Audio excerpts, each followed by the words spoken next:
e juve, do të thonë qoftë mendjeve të ndritura, qoftë edhe televizioneve të cilat bëjnë sondazhe të cilat absolutisht në gjykimin tim kanë një diferencë madhe me atë që tha Iliri në ndjesinë qytetare që do të preket çdo ditë.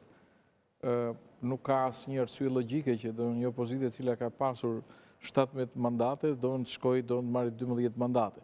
Nga pikpamja do të thjesht të zhvillimit dhe normalitetit politik që duhet ndodhë jo më në situatën që jemi. Dhe unë kam bindje që do të thonë ne objektivin tonë e kemi për të arritur maksimumin në Tiranë fitojmë më shumë se sa të gjitha partitë e tjera dhe ka vetëm një efekt i cili do të thonë duhet parë, e kam thënë dhe herë tjera këtu në studion tuaj, votat e partive të vogla të cilat nuk kthehen mandate, kthehen do në diferencë negative në qoftë se ato marrin djathtas. Por absolutisht unë pajtohem me doktorin që kudo që shkon të majtet djathtë shprehnë qartësisht shqetësimin për situatën që ka vendi. Kudo që të shkosh, të gjithë kanë një problem se si do të bëhet me ekonominë e tyre familjare dhe me të ardhmen e familjeve të tyre. Pra kjo demagogjia e madhe politike apo mediatike e tjerë efekton në një masë minimale do thosha do në votusin të paktën atë që kam parë unë. Dhe në kontakt që kam lëviz në gjithë Tiranën, do them që nga Kavaja, Rogozhina edhe duke ardhur në gjitha zonat e Tiranës, edhe në teritoret tjera të Shqipërisë gjatë fushatës elektorale. Kështu që, kush do të thotë 12 e tjerë, unë besoj që në garën tonë, si që tha edhe vetë Zoti Ali Mehmeti, ka njerëz me cilësi dhe virtyte të jashtëzakonshme, një grup të rish e tresh, të cilët janë në një mision shumë të angazhuar për veten e tyre, por edhe për aleancën për Shqipërinë madhështore. Doktori, po i them, ndoshta emra që si dini, Albi, apo dhe figura historike, politike të Partisë Demokratike e tjerë, të gjithë këta janë në një garë dhe në një korrektesë maksimale me njëri tjetër.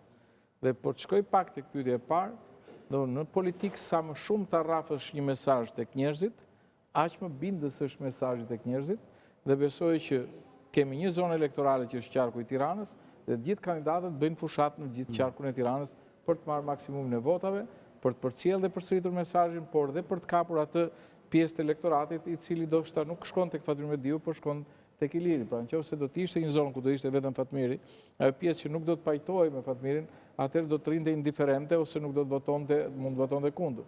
Dhe kjo lloj politike mendoj që është më e mira nga pikpamja elektorale në gjykimin tim. Por po i ritheksoj edhe njërë, ne kemi vendosur që kjo fushat elektorale për ne është kontakti dhe fjala me qytetarin. As me sondazhet, as me sharjet dhe fyret që ka Edi Rama, por duke folur me qytetarin për ato që ne konsiderojmë probleme shumë të rëndësishme jetike për ta. Dhe ky ka qenë fokusi si në pjesën makro edhe në pjesën mikro të fushatës elektorale. Si Zoti Berisha, por edhe çdo kandidat është përpjekur të fokusohet tek programi, të çështjet ekonomike, të problemet e këtyre 12 vjetëve dhe kapërcimi i këtyre problemeve. Ajo që unë vërtet dje kam vlerësuar maksimalisht në një nga angazhimet elektorale që patën Zotin Berisha në Has, ishte thirrja e tij që i jepni vetes 100 ditë për të provuar të vërtetën e programit që ne kemi pasqyruar. E tha dje, ka thënë sot, po më bën përshtypje ky leitmotivi 100 ditëve. Pse 100 ditë? Faktikisht ka qenë. Sepse është për të provuar deri në fund korrektesën e propozimit dhe programit. programit. Pas 100 ditëve qofse si mban ato që tha, se edhe Donald Trump i tha për 100 ditë tha do mbyll luftën në Ukrainë-Rusi. E tha për 24 orë, pastaj e kaloi në 100 ditë dhe tash i tha. E para një krahasimet do nuk qëndrojnë. Në 100 ditë ti mund të bësh shumë gjëra dhe mund mos bësh asgjë. Premtimi në 100 ditë është për të qenë korrekt me qytetarët shqiptar për ato që janë premtuar, cilat janë të mundshme për të përmbushur brenda 100 ditësh. Pra të gjitha ato premtime që janë bërë dhe unë mendoj që ky lloj raporti me qytetarin është shumë më i vlefshëm se sa ideja që shiko se vetëm unë e bëj dhe pas 2030 shqiptarët do gëzojnë parajsën në Bashkimin Evropian.